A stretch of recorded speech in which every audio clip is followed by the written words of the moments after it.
Laws by Plato, translated by Benjamin Jowett. Persons of the dialogue: an Athenian stranger, Cleinias; a Cretan, Megillus; a Lacedaemonian.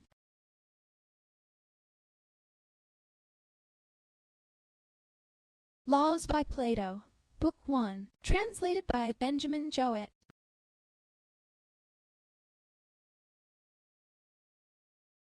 Tell me, strangers, is a god or some man supposed to be the author of your laws? A god, stranger, in very truth a god. Among us Cretans he is said to have been Zeus. But in Lacedaemon, whence our friend here comes, I believe they would say that Apollo is their lawgiver. Would they not, Megillus? Certainly. And do you, Cleinias, believe, as Homer tells, that every 9th year Minos went to converse with his Olympian sire, and was inspired by him to make laws for your cities? Yes, that is our tradition.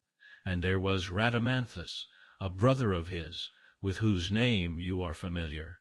He is reputed to have been the justest of men, and we Cretans are of opinion that he earned this reputation from his righteous administration of justice when he was alive. Yes, and a noble reputation it was, worthy of a son of Zeus. As you and Megillus have been trained in these institutions, I dare say that you will not be unwilling to give an account of your government and laws. On our way we can pass the time pleasantly in talking about them, for I am told that the distance from Kossus to the cave and temple of Zeus is considerable, and doubtless there are shady places under the lofty trees, which will protect us from this scorching sun. Being no longer young, we may often stop to rest beneath them, and get over the whole journey without difficulty, beguiling the time by conversation. Yes, stranger, and if we proceed onward we shall come to groves of cypresses, which are of rare height and beauty, and there are green meadows, in which we may repose and converse. Very good. Very good indeed, and still better when we see them. Let us move on cheerily. I am willing. And first, I want to know why the law has ordained that you shall have common meals and gymnastic exercises, and wear arms. I think, stranger, that the aim of our institutions is easily intelligible to anyone. Look at the character of our country. Crete is not like Thessaly, a large plain, and for this reason they have horsemen in Thessaly, and we have runners. The inequality of the ground in our country is more adapted to locomotion on foot. But then, if you have runners, you must have light arms. No one can carry a heavy weight when running, and bows and arrows are convenient, because they are light. Now all these regulations have been made with a view to war, and the legislator appears to me to have looked to this in all his arrangements. The common meals, if I am not mistaken, were instituted by him for a similar reason, because he saw that, while they are in the field, the citizens are by the nature of the case compelled to take their meals together for the sake of mutual protection. He seems to me to have thought the world foolish in not understanding that all men are always at war with one another, and if in war there ought to be common meals, and certain persons regularly appointed under others to protect an army, they should be continued in peace. For what men in general term peace would be said by him to be only a name. In reality, every city is in a natural state of war with every other, not indeed proclaimed by heralds, but everlasting. And if you look closely, you will find that this was the intention of the Cretan legislator. All institutions, private as well as public, were arranged by him with a view to war. In giving them, he was under the impression that no possessions or institutions are of any value to him who is defeated in battle, for all the good things of the conquered pass into the hands of the conquerors.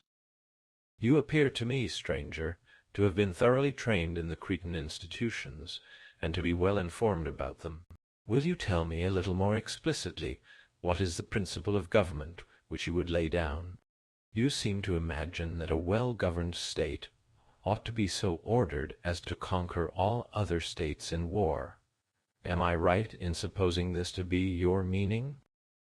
Certainly, and our Lacedaemonian friend, if I am not mistaken, will agree with me. Why, my good friend, how could any Lacedaemonian say anything else? And is what you say applicable only to states, or also to villages? To both alike. The case is the same? Yes. And in the village will there be the same war of family against family, and of individual against individual? The same.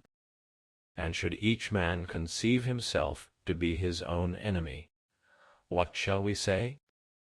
O Athenian stranger, inhabitant of Attica, I will not call you, for you seem to deserve rather to be named after the goddess herself, because you go back to first principles. You have thrown a light upon the argument, and will now be better able to understand what I was just saying, that all men are publicly one another's enemies, and each man privately his own. My good sir, what do you mean?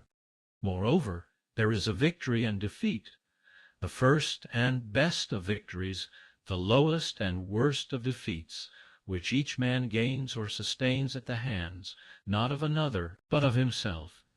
This shows that there is a war against ourselves going on within every one of us. Let us now reverse the order of the argument, seeing that every individual is either his own superior or his own inferior. May we say that there is the same principle in the house, the village, and the state? You mean that in each of them there is a principle of superiority or inferiority to self? Yes. You are quite right in asking the question, for there certainly is such a principle, and above all in states. And the state in which the better citizens win a victory over the mob and over the inferior classes may be truly said to be better than itself, and may be justly praised where such a victory is gained, or censured in the opposite case. Whether the better is ever really conquered by the worse is a question which requires more discussion, and may be therefore left for the present. But I now quite understand your meaning when you say that citizens who are of the same race and live in the same cities may unjustly conspire, and having the superiority in numbers may overcome and enslave the few just, and when they prevail, the state may be truly called its own inferior, and therefore bad, and when they are defeated, its own superior and therefore good. Your remark, stranger, is a paradox, and yet we cannot possibly deny it. Here is another case for consideration. In a family there may be several brothers who are the offspring of a single pair. Very possibly the majority of them may be unjust, and the just may be in a minority. Very possibly. And you and I ought not to raise a question of words as to whether this family and household are rightly said to be superior when they conquer, and inferior when they are conquered. For we are not now considering what may or may not be the proper or customary way of speaking, but we are considering the natural principles of right and wrong in laws. What you say, stranger, is most true. Quite excellent, in my opinion, as far as we have gone. Again, might there not be a judge over these brethren, of whom we were speaking? Certainly. Now, which would be the better judge, one who destroyed the bad and appointed the good to govern themselves, or one who, while allowing the good to govern, let the bad live and made them voluntarily submit?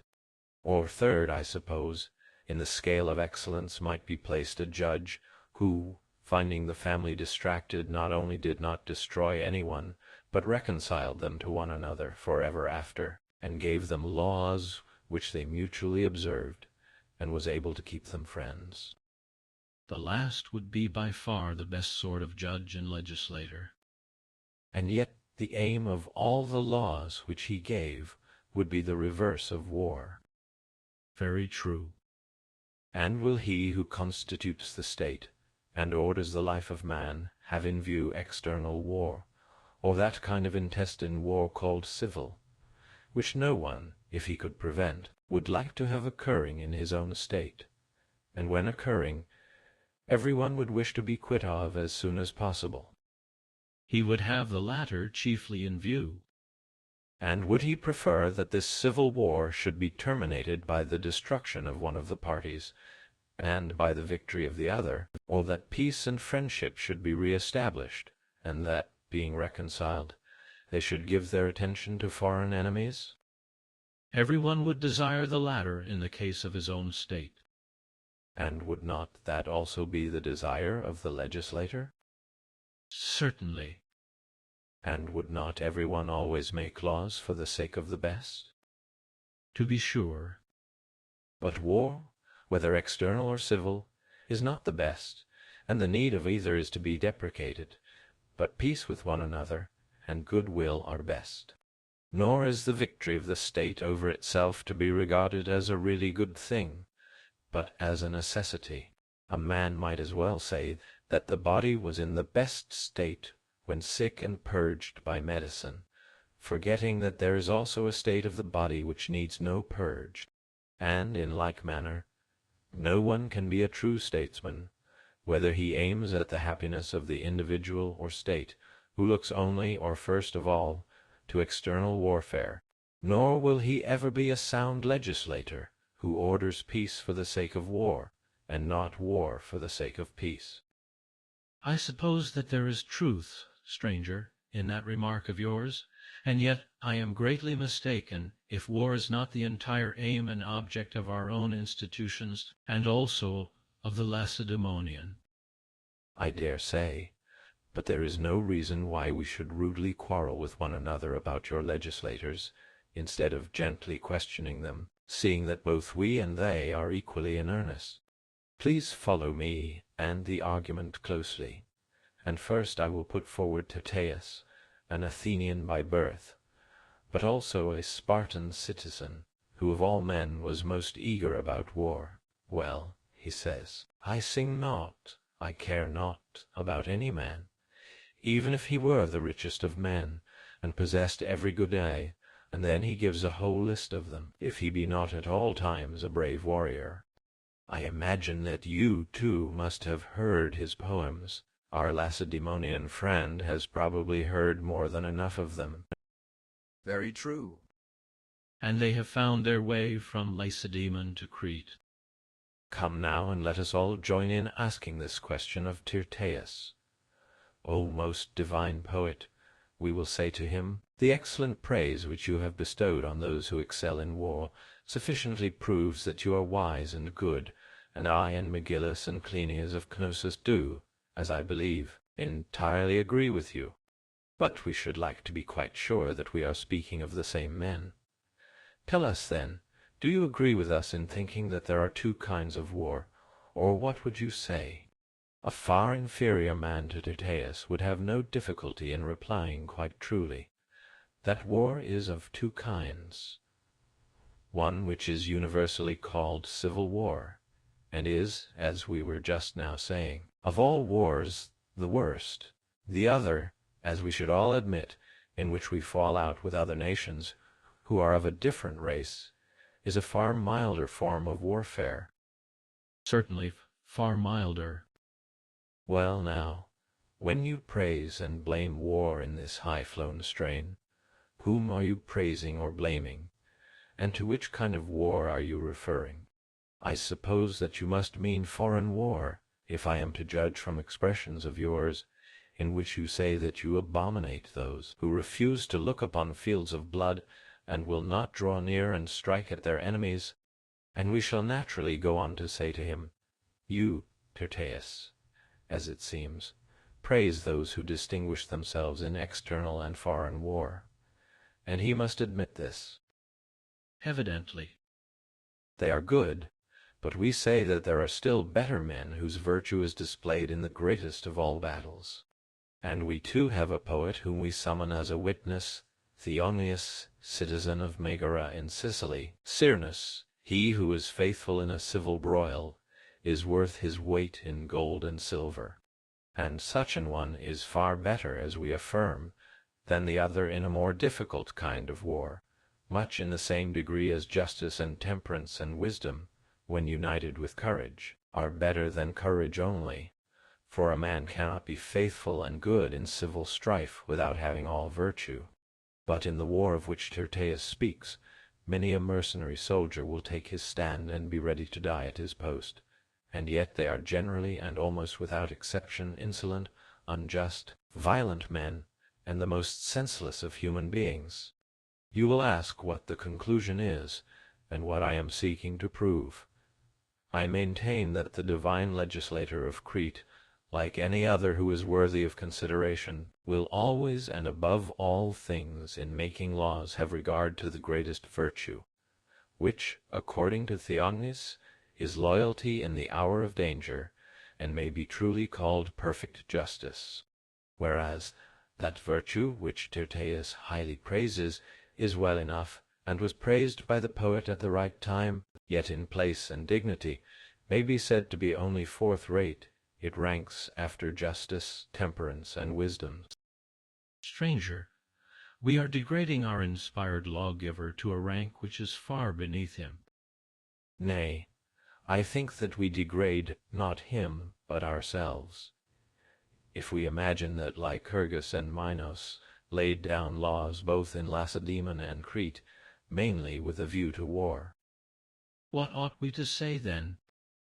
What truth and what justice require of us, if I am not mistaken, when speaking in behalf of divine excellence, that the legislator, when making his laws, had in view not a part only, and this, the lowest part of virtue, but all virtue, and that he devised classes of laws answering to the kinds of virtue, not in the way in which modern inventors of laws make the classes, for they only investigate and offer laws whenever a want is felt, and one man has a class of laws about allotments and heiresses, another about assaults, others about 10,000 other such matters. But we maintain that the right way of examining into laws is to proceed as we have now done, and I admired the spirit of your exposition, for you were quite right in beginning with virtue, and saying that this was the aim of the giver of the law, but I thought that you went wrong when you added that all his legislation had a view only to a part, and the least part of virtue, and this called forth my subsequent remarks. Will you allow me then to explain how I should have liked to have heard you expound the matter? By all means. You ought to have said, stranger, the Cretan laws are with reason famous among the Hellenes, for they fulfill the object of laws, which is to make those who use them happy, and they confer every sort of good. Now, goods are of two kinds. There are human, and there are divine goods, and the human hang upon the divine, and the state which attains the greater at the same time acquires the less, or, not having the greater, has neither. Of the lesser goods, the first is health, the second beauty, the third strength, including swiftness in running and bodily agility generally, and the fourth is wealth, not the blind god, Plato, but one who is keen of sight, if only he has wisdom for his companion. For wisdom is chief and leader of the divine class of goods, and next follows temperance, and from the union of these two with courage springs justice, and fourth in the scale of virtue is courage. All these naturally take precedence of the other goods, and this is the order in which the legislator must place them, and after them he will enjoin the rest of his ordinances on the citizens with a view to these, the human looking to the divine, and the divine looking to their leader mine. Some of his ordinances will relate to contracts of marriage, which they make one with another, and then to the procreation and education of children, both male and female. The duty of the lawgiver will be to take charge of his citizens, in youth and age, and at every time of life, and to give them punishments and rewards. And in reference to all their intercourse with one another, he ought to consider their pains and pleasures and desires, and the vehemence of all their passions. He should keep a watch over them, and blame and praise them rightly by the mouth of the laws themselves. Also with regard to anger and terror, and the other perturbations of the soul, which arise out of misfortune, and the deliverances from them which prosperity brings, and the experiences which come to men in diseases, or in war, or poverty, or the opposite of these. In all these states he should determine and teach what is the good and evil of the condition of each.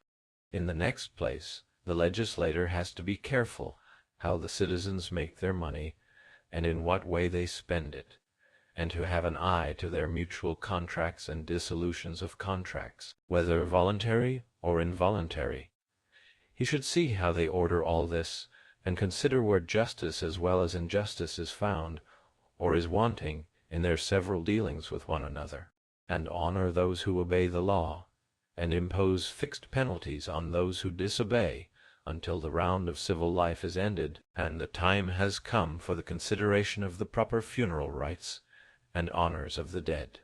And the lawgiver, reviewing his work, would appoint guardians to preside over these things, some who walk by intelligence, others by true opinion only, and then mind will bind together all his ordinances, and show them to be in harmony with temperance and justice, and not with wealth or ambition.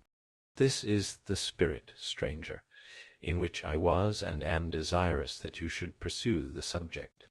And I want to know the nature of all these things, and how they are arranged in the laws of Zeus, as they are termed, and in those of the Pythian Apollo, which Minos and Lycurgus gave, and how the order of them is discovered to his eyes, who has experience in laws gained either by study or habit, although they are far from being self-evident to the rest of mankind like ourselves.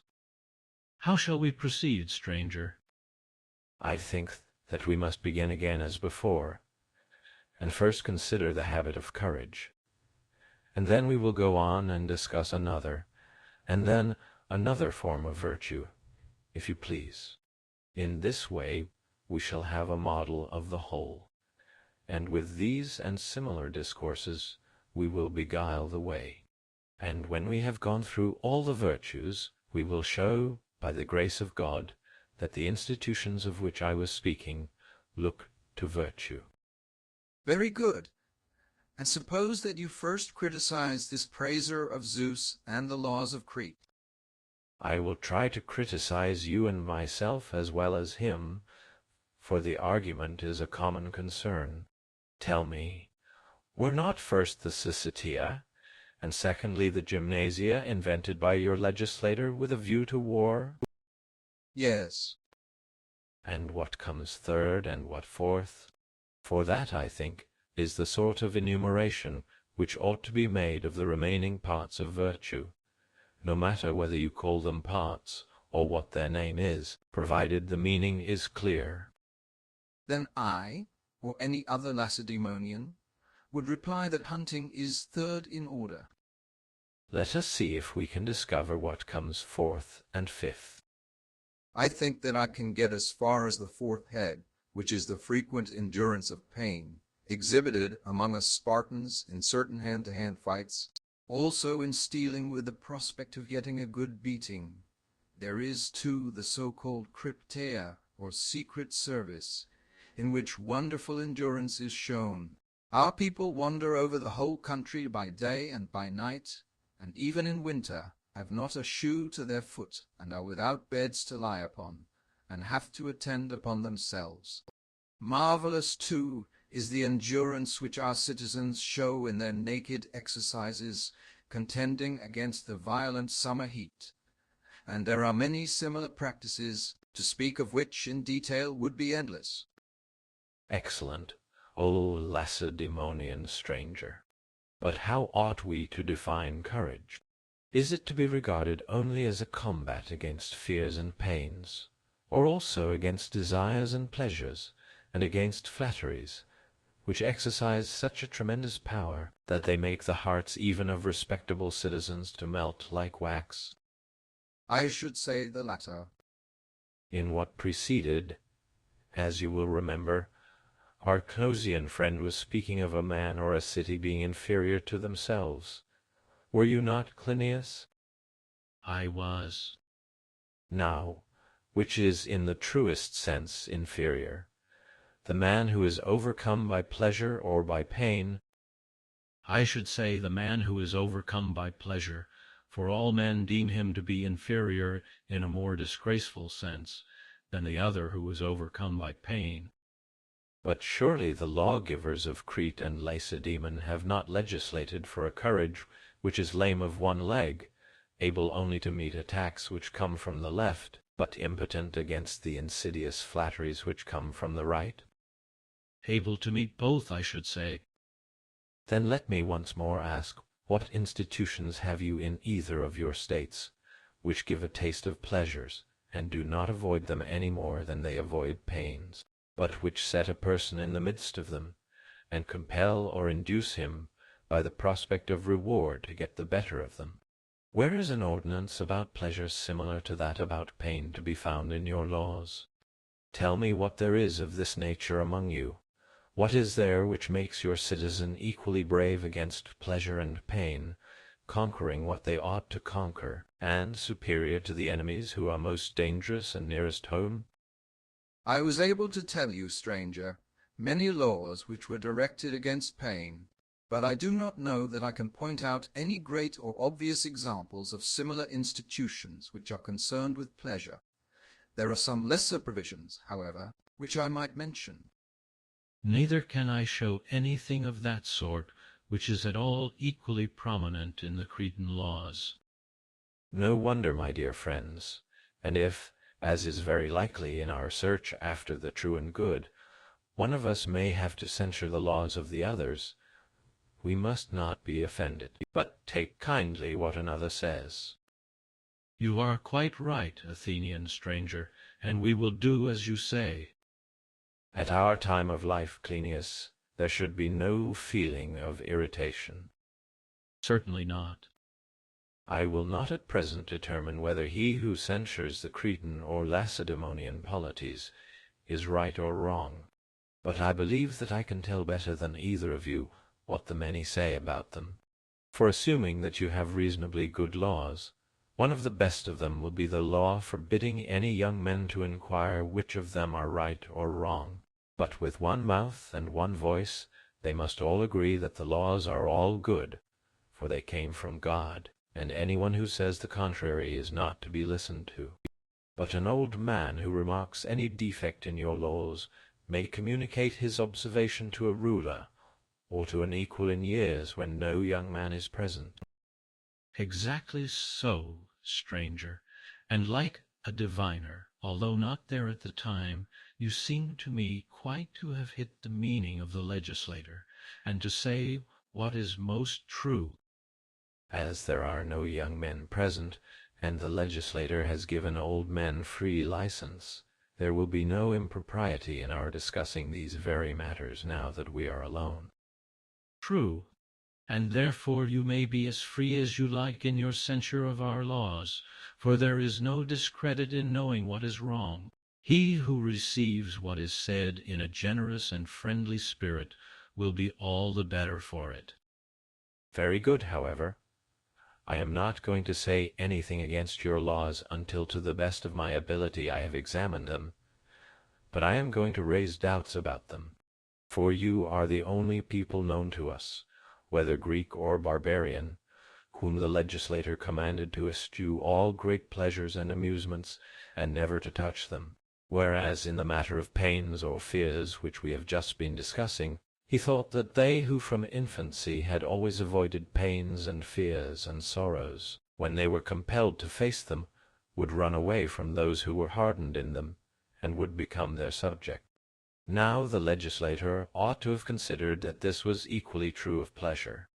He should have said to himself that if our citizens are from their youth upward unacquainted with the greatest pleasures, and unused to endure amid the temptations of pleasure, and are not disciplined to refrain from all things evil, the sweet feeling of pleasure will overcome them just as fear would overcome the former class, and in another, and even a worse manner, They will be the slaves of those who are able to endure amid pleasures, and have had the opportunity of enjoying them, they being often the worst of mankind. One half of their souls will be a slave, the other half free, and they will not be worthy to be called in the true sense men and freemen. Tell me whether you assent to my words? On first hearing, what you say appears to be the truth, but to be hasty in coming to a conclusion about such important matters would be very childish and simple. Suppose, Cleinias and Megillus, that we consider the virtue which follows next of those which we intended to discuss. For after courage comes temperance. What institutions shall we find relating to temperance, either in Crete or Lacedaemon, which, like your military institutions, differ from those of any ordinary state? That is not an easy question to answer. Still, I should say that the common meals and gymnastic exercises have been excellently devised for the promotion both of temperance and courage. There seems to be a difficulty, stranger, with regard to states, in making words and facts coincide so that there can be no dispute about them. As in the human body, the regimen which does good in one way does harm in another, and we can hardly say that any one course of treatment is adapted to a particular constitution. Now the gymnasia and common meals do a great deal of good, and yet they are a source of evil in civil troubles, as is shown in the case of the Milesian and Boeotian and Thurian youth, among whom these institutions seem always to have had a tendency to degrade the ancient and natural custom of love below the level, not only of man, but of the beasts. The charge may be fairly brought against your cities above all others, and is true also of most other states, which especially cultivate gymnastics. Whether such matters are to be regarded jestingly or seriously, I think that the pleasure is to be deemed natural which arises out of the intercourse between men and women, but that the intercourse of men with men, or of women with women, is contrary to nature, and that the bold attempt was originally due to unbridled lust. The Cretans are always accused of having invented the story of Ganymede and Zeus, because they wanted to justify themselves in the enjoyment of unnatural pleasures by the practice of the god whom they believed to have been their lawgiver. Leaving the story, we may observe that any speculation about laws turns almost entirely on pleasure and pain, both in states and in individuals. These are two fountains which nature lets flow, and he who draws from them where and when, and as much as he ought, is happy, and this holds of men and animals, of individuals as well as states. And he who indulges in them ignorantly and at the wrong time is the reverse of happy. I admit, stranger, that your words are well spoken, and I hardly know what to say in answer to you. But still, I think that the Spartan lawgiver was quite right in forbidding pleasure.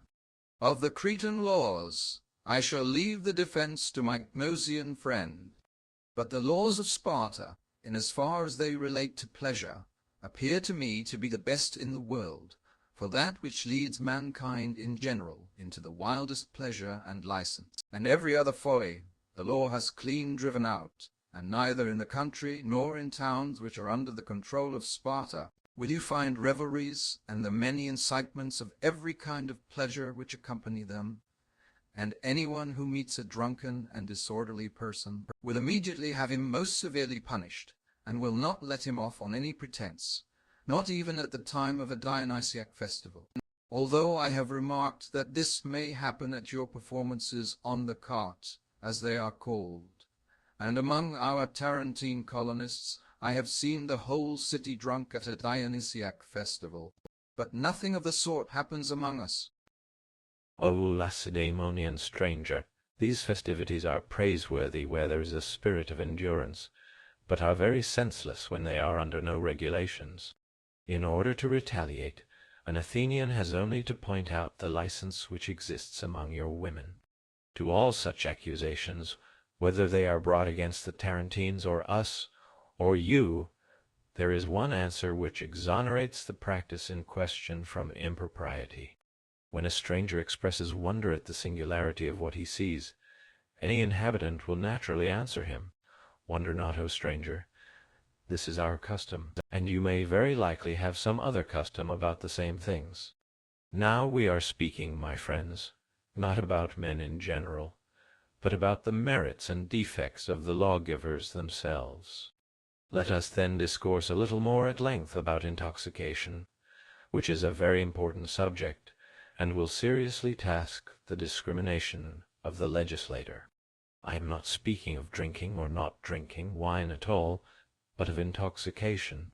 Are we to follow the custom of the Scythians and Persians and Carthaginians and Celts and Iberians and Thracians, who are all warlike nations, or that of your countrymen, for they, as you say, altogether abstain? But the Scythians and Thracians, both men and women, drink unmixed wine, which they pour on their garments, and this they think a happy and glorious institution. The Persians, again, are much given to other practices of luxury which you reject, but they have more moderation in them than the Thracians and Scythians. O best of men, we have only to take arms into our hands, and we send all these nations flying before us. Nay, my good friend, do not say that. There have been, as there always will be, flights and pursuits of which no account can be given, and therefore we cannot say that victory or defeat in battle affords more than a doubtful proof of the goodness or badness of institutions. For when the greater states conquer and enslave the lesser, as the Syracusans have done the Locrians, who appear to be the best governed people in their part of the world, or as the Athenians have done the Ceans, and there are 10,000 other instances of the same sort of thing, all this is not to the point. Let us endeavor rather to form a conclusion about each institution in itself, and say nothing, at present, of victories and defeats. Let us only say that such and such a custom is honorable, and another not. And first permit me to tell you how good and bad are to be estimated in reference to these very matters. How do you mean?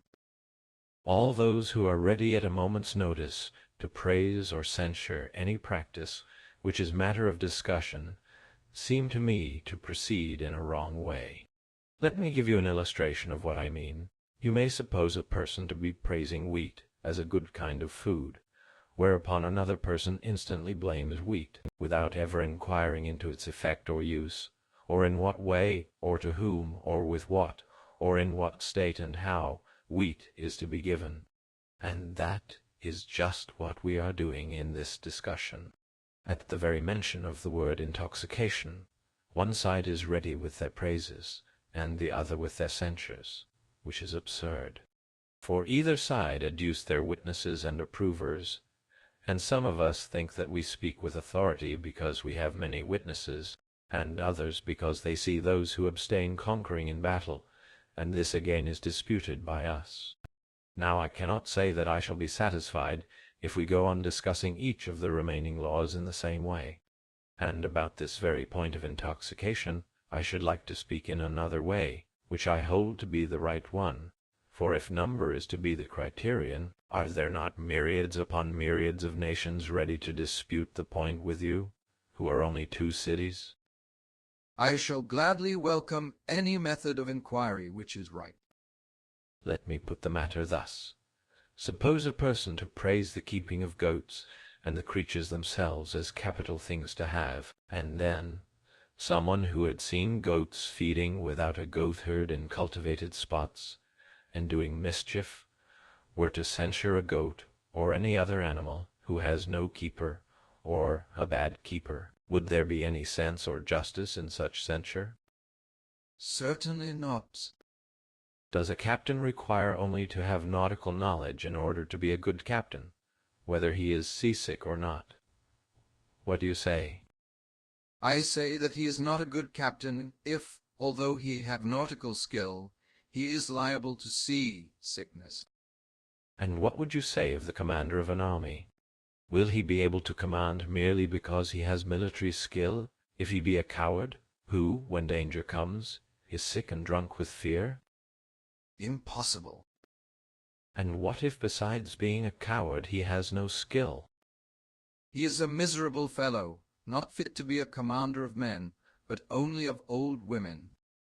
And what would you say of someone who blames or praises any sort of meeting which is intended by nature to have a ruler, and is well enough when under his presidency? The critic, however, has never seen the society meeting together at an orderly feast, under the control of a president, but always without a ruler or with a bad one.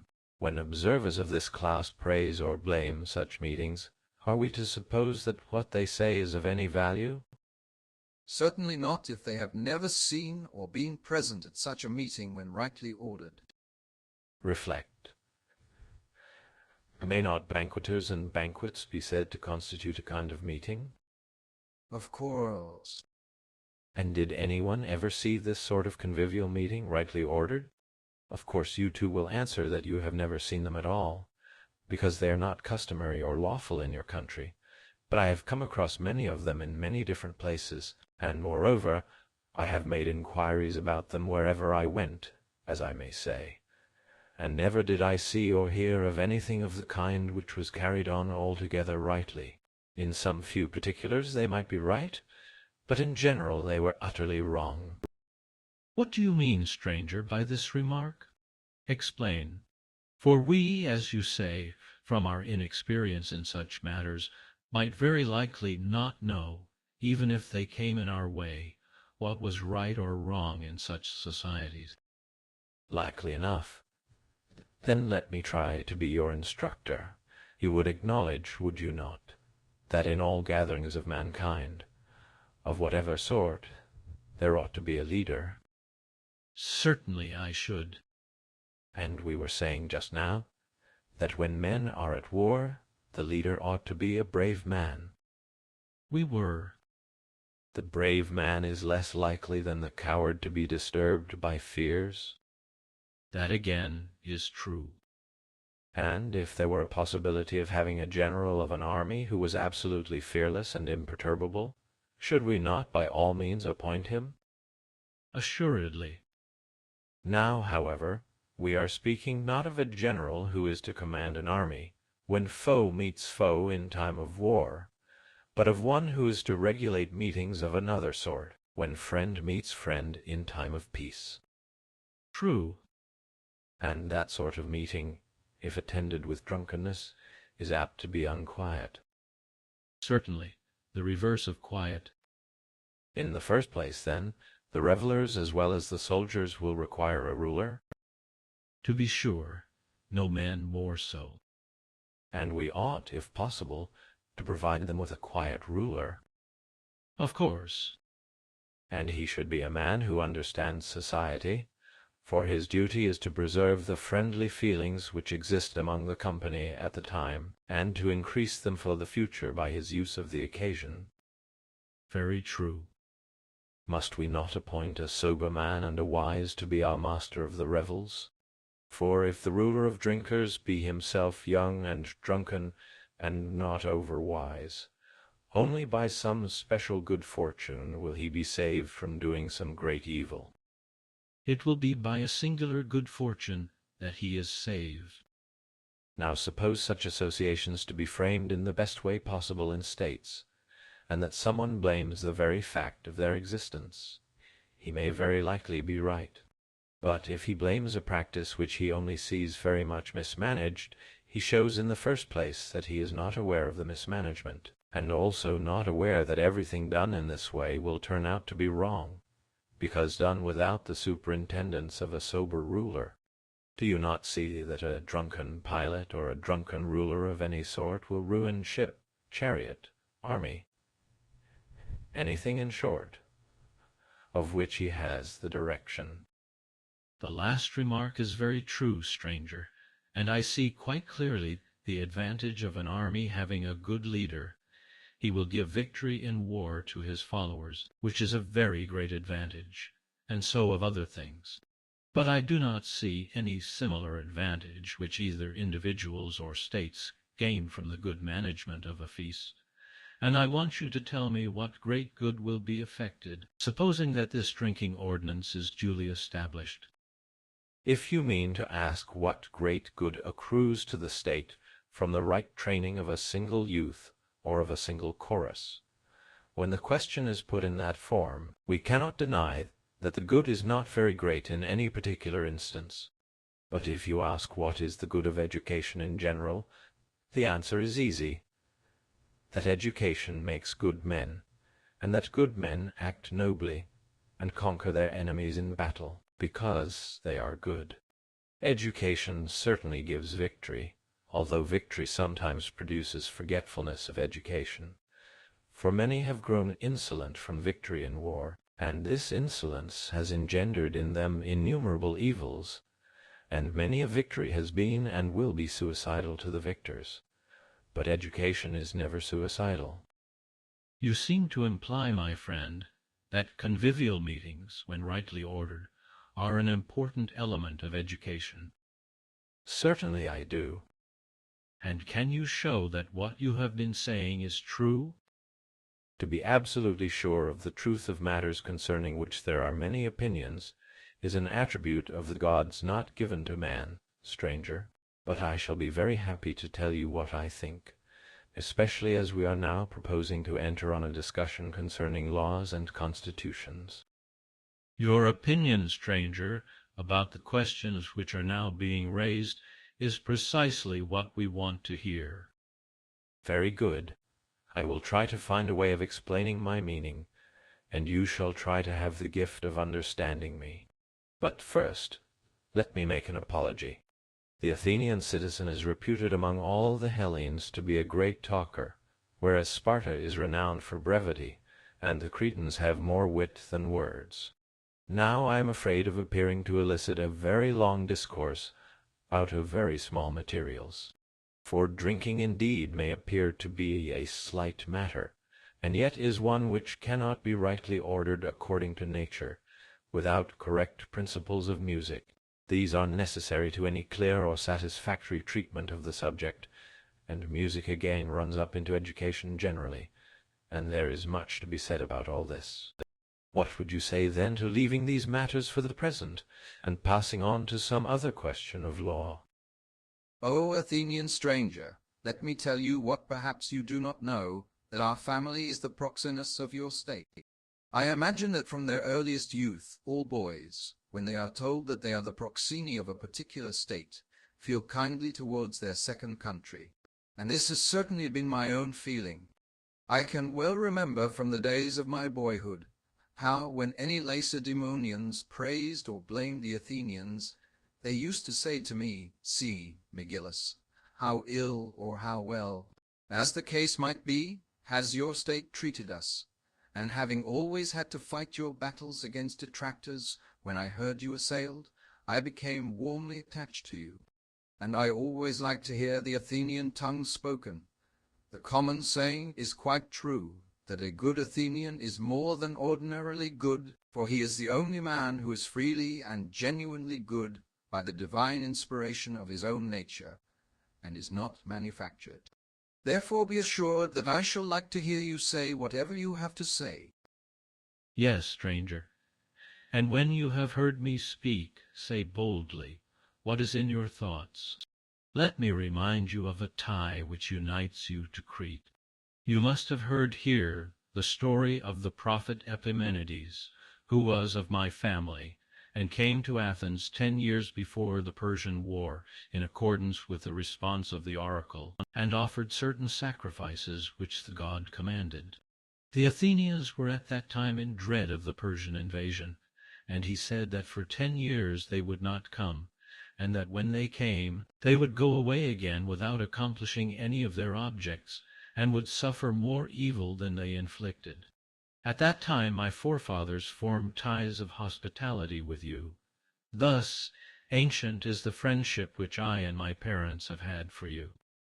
You seem to be quite ready to listen, and I am also ready to perform as much as I can of an almost impossible task, which I will nevertheless attempt. At the outset of the discussion, let me define the nature and power of education, for this is the way by which our argument must travel onwards to the god Dionysus. Let us proceed, if you please. Well then, if I tell you what are my notions of education, will you consider whether they satisfy you? Let us hear. According to my view, anyone who would be good at anything must practice that thing from his youth upwards, both in sport and earnest, in its several branches. For example, he who is to be a good builder should play at building children's houses, he who is to be a good husbandman, at tilling the ground, and those who have the care of their education should provide them when young with mimic tools. They should learn beforehand the knowledge which they will afterwards require for their art. For example, the future carpenter should learn to measure or apply the line in play, and the future warrior should learn riding or some other exercise for amusement, and the teacher should endeavor to direct the children's inclinations and pleasures by the help of amusements to their final aim in life. The most important part of education is right training in the nursery. The soul of the child in his play should be guided to the love of that sort of excellence in which, when he grows up to manhood, he will have to be perfected. Do you agree with me thus far? Certainly. Then let us not leave the meaning of education ambiguous or ill-defined. At present, when we speak in terms of praise or blame about the bringing up of each person, we call one man educated and another uneducated, although the uneducated man may be sometimes very well educated for the calling of a retail trader, or of a captain of a ship, and the like. For we are not speaking of education in this narrower sense, but of that other education in virtue from youth upwards, which makes a man eagerly pursue the ideal perfection of citizenship, and teaches him how rightly to rule and how to obey. This is the only education which, upon our view, deserves the name. That other sort of training, which aims at the acquisition of wealth or bodily strength, or mere cleverness, apart from intelligence and justice, is mean and illiberal, and is not worthy to be called education at all. But let us not quarrel with one another about a word, provided that the proposition which has just been granted hold good, to wit, that those who are rightly educated generally become good men. Neither must we cast a slight upon education, which is the first and fairest thing that the best of men can ever have, and which, though liable to take a wrong direction, is capable of reformation. And this work of reformation is the great business of every man while he lives. Very true, and we entirely agree with you. And we agreed before that they are good men who are able to rule themselves, and bad men who are not. You are quite right. Let me now proceed, if I can, to clear up the subject a little further by an illustration which I will offer you. Proceed. Do we not consider each of ourselves to be one? We do. And each one of us has in his bosom two counselors, both foolish and also antagonistic, of which we call the one pleasure and the other pain. Exactly. Also there are opinions about the future, which have the general name of expectations, and the specific name of fear, when the expectation is of pain, and of hope when of pleasure. And further, there is reflection about the good or evil of them, and this, when embodied in a decree by the state, is called law. I am hardly able to follow you. Proceed, however, as if I were. I am in the like case. Let us look at the matter thus. May we not conceive each of us living beings to be a puppet of the gods, either their plaything only, or created with a purpose?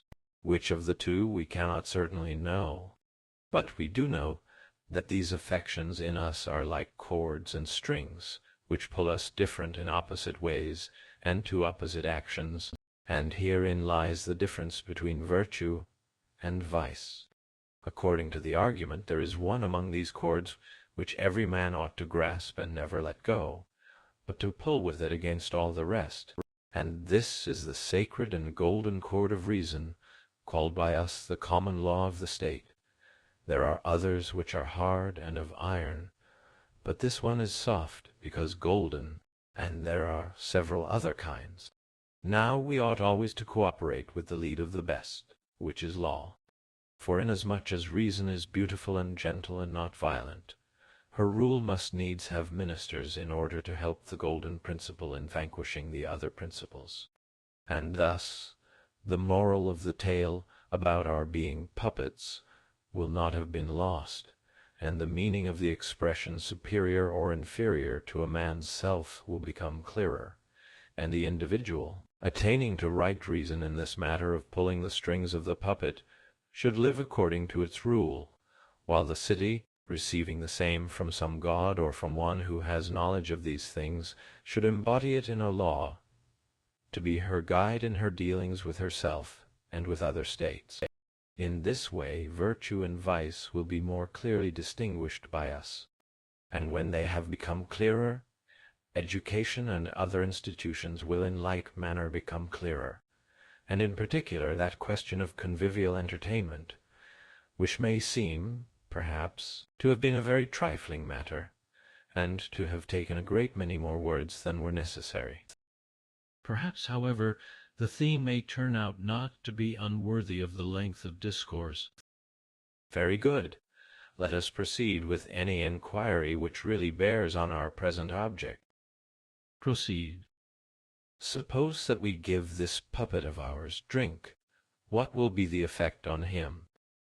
Having what in view do you ask that question? Nothing as yet, but I ask generally when the puppet is brought to the drink, what sort of result is likely to follow. I will endeavor to explain my meaning more clearly.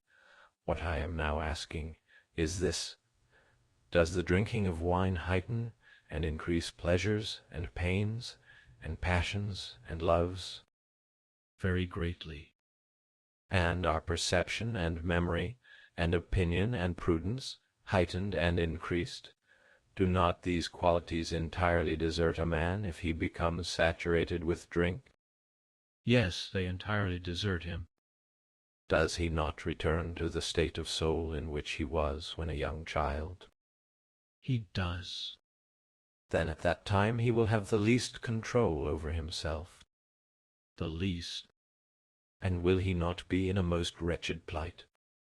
Most wretched.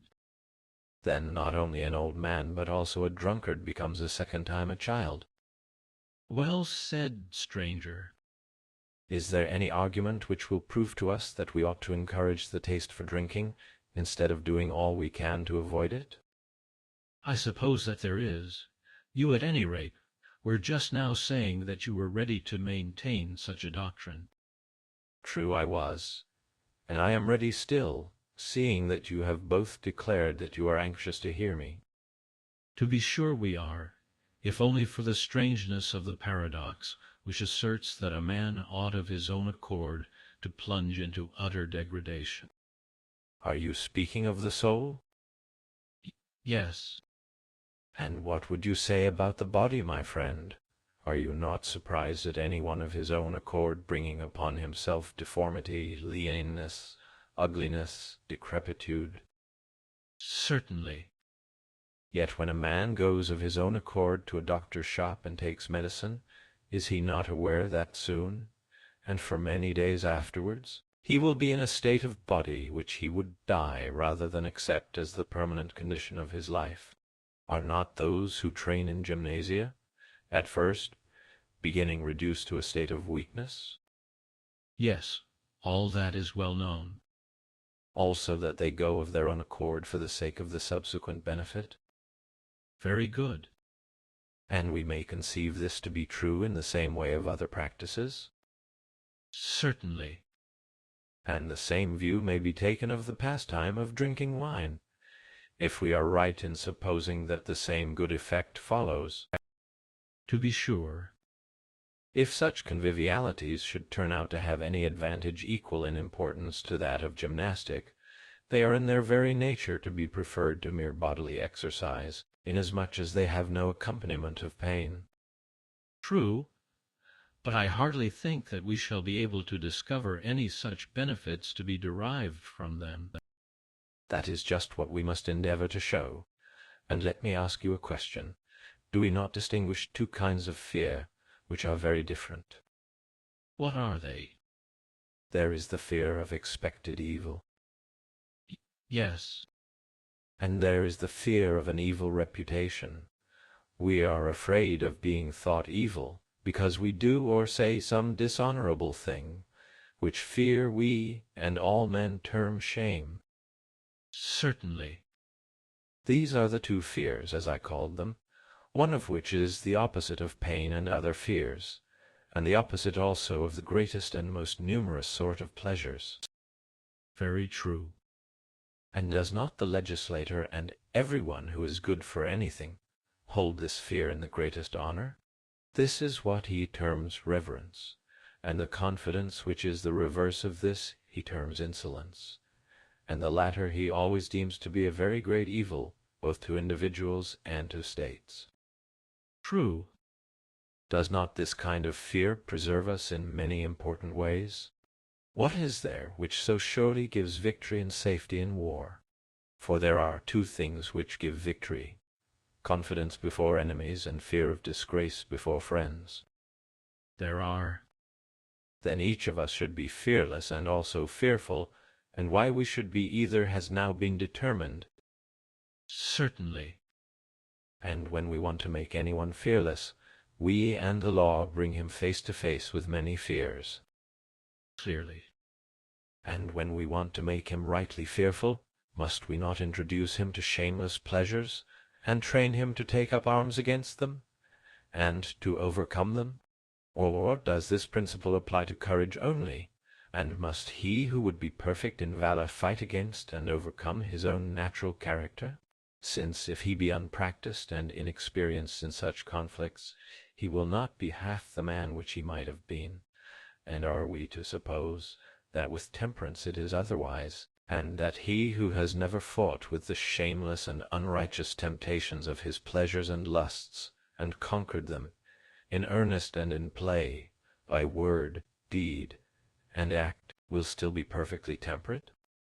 A most unlikely supposition. Suppose that some god had given a fear potion to men, and that the more a man drank of this, the more he regarded himself at every draught as a child of misfortune, and that he feared everything happening or about to happen to him, and that at last the most courageous of men utterly lost his presence of mind for a time, and only came to himself again when he had slept off the influence of the draught. But has such a draught, stranger, ever really been known among men? No. But if there had been, might not such a draught have been of use to the legislator as a test of courage? Might we not go and say to him, O legislator, whether you are legislating for the Cretan or for any other state, would you not like to have a touchstone of the courage and cowardice of your citizens? I should, will be the answer of everyone. And you would rather have a touchstone in which there is no risk and no great danger than the reverse. In that proposition everyone may safely agree. And in order to make use of the draught, you would lead them amid these imaginary terrors, and prove them, when the affection of fear was working upon them, and compel them to be fearless, exhorting and admonishing them, and also honoring them, but dishonoring anyone who will not be persuaded by you to be in all respects such as you command him. And if he underwent the trial well and manfully, you would let him go unscathed, but if ill, you would inflict a punishment upon him. Or would you abstain from using the potion altogether, although you have no reason for abstaining? He would be certain, stranger, to use the potion. This would be a mode of testing and training which would be wonderfully easy in comparison with those now in use, and might be applied to a single person, or to a few, or indeed to any number, and he would do well who provided himself with the potion only, rather than with any number of other things, whether he preferred to be by himself in solitude, and there contend with his fears, because he was ashamed to be seen by the eye of man, until he was perfect, or trusting to the force of his own nature and habits, and believing that he had been already disciplined sufficiently, he did not hesitate to train himself in company with any number of others, and display his power in conquering the irresistible change effected by the draught, his virtue being such that he never in any instance fell into any great unseemliness, but was always himself, and left off before he arrived at the last cup, fearing that he, like all other men, might be overcome by the potion. Yes, stranger, in that last case, too, he might equally show his self-control. Let us return to the lawgiver, and say to him, well, lawgiver, there is certainly no such fear potion, which man has either received from the gods, or himself discovered, for witchcraft has no place at our board. But is there any potion which might serve as a test of overboldness and excessive and indiscreet boasting? I suppose that he will say, yes, meaning that wine is such a potion. Is not the effect of this quite the opposite of the effect of the other? When a man drinks wine, he begins to be better pleased with himself, and the more he drinks, the more he is filled full of brave hopes and conceit of his power, and at last the string of his tongue is loosened, and fancying himself wise, he is brimming over with lawlessness, and has no more fear or respect, and is ready to do or say anything. I think that everyone will admit the truth of your description. Certainly. Now, let us remember, as we were saying, that there are two things which should be cultivated in the soul. First, the greatest courage. Secondly, the greatest fear. Which you said to be characteristic of reverence, if I am not mistaken. Thank you for reminding me. But now, as the habit of courage and fearlessness is to be trained amid fears, let us consider whether the opposite quality is not also to be trained among opposite. That is probably the case. There are times and seasons at which we are by nature more than commonly valiant and bold. Now we ought to train ourselves on these occasions to be as free from impudence and shamelessness as possible, and to be afraid to say or suffer or do anything that is base. True. Are not the moments in which we are apt to be bold and shameless such as these? When we are under the influence of anger, love, pride, ignorance, avarice, cowardice, or when wealth, beauty, strength, and all the intoxicating workings of pleasure madden us. What is better adapted than the festive use of wine, in the first place to test, and in the second place to train the character of a man, if care be taken in the use of it? What is there cheaper or more innocent? For do but consider which is the greater risk. Would you rather test a man of a morose and savage nature, which is the source of 10,000 acts of injustice, by making bargains with him, at a risk to yourself, or by having him as a companion at the festival of Dionysus? Or would you, if you wanted to apply a touchstone to a man who is prone to love, entrust your wife or your sons or daughters to him, periling your dearest interests, in order to have a view of the condition of his soul? I might mention numberless cases in which the advantage would be manifest of getting to know a character in sport, and without paying dearly for experience. And I do not believe that either a Cretan or any other man will doubt that such a test is a fair test, and safer, cheaper, and speedier than any other. That is certainly true. And this knowledge of the natures and habits of men's souls will be of the greatest use in that art which has the management of them, and that art, if I am not mistaken, is politics. Exactly so.